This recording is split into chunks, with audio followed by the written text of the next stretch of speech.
और मैं चाह रहा हूं कि आर्यन बाबू अपने कैसेट में जो गीत गाए हैं ना, उस गीत को जरूर आप सुनाइएगा।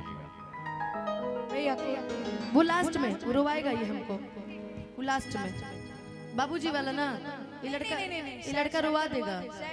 अच्छा सैड सॉन्ग गाओगे भैया कोट दीजिए। सुनाइए इसको, पहले इसका सुन लेते फिर हम गाएंगे। कि तू का जनबू ए बेवफा, कि तू का जनबू ए बेवफा,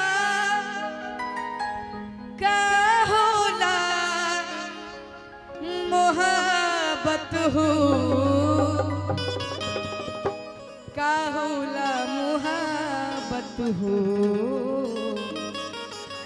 का होला मोहब्बत हो। आवे के भैया कि तू का जनबू ए बेवफा, तू का जनबू ए बेवफा, का होला मोहब्बत हो, का होला मोहब्बत हो, का होला मोहब्बत हो, का होला मोहब्बत हो, का होला मोहब्बत हो। तू का जनबू ए बेवफा, तू का जनबू ए बेवफा, का होला मोहब्बत हो, का होला मोहब्बत हो, का होला मोहब्बत हो।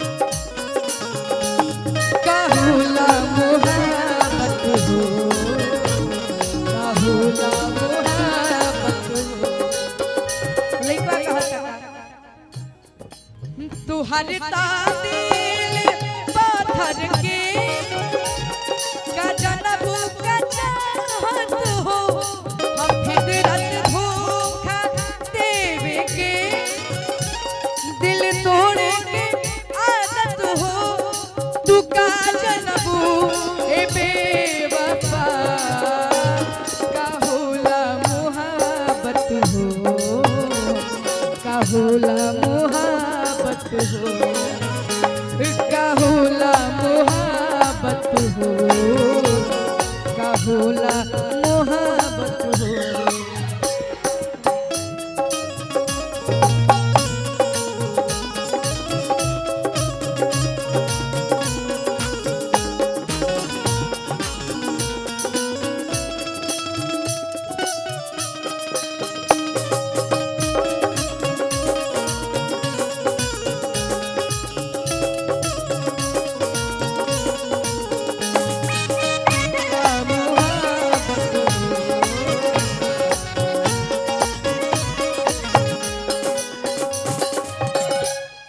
जे जाने ना वो बूझेला दिलवा के दर्दिया के,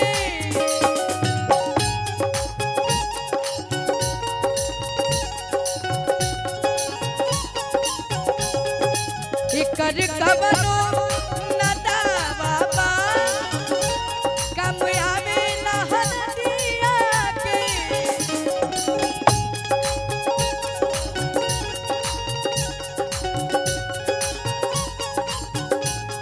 तू का जनबू ए बेवफा, का होला मोहब्बत हो, का होला मोहब्बत हो, ओ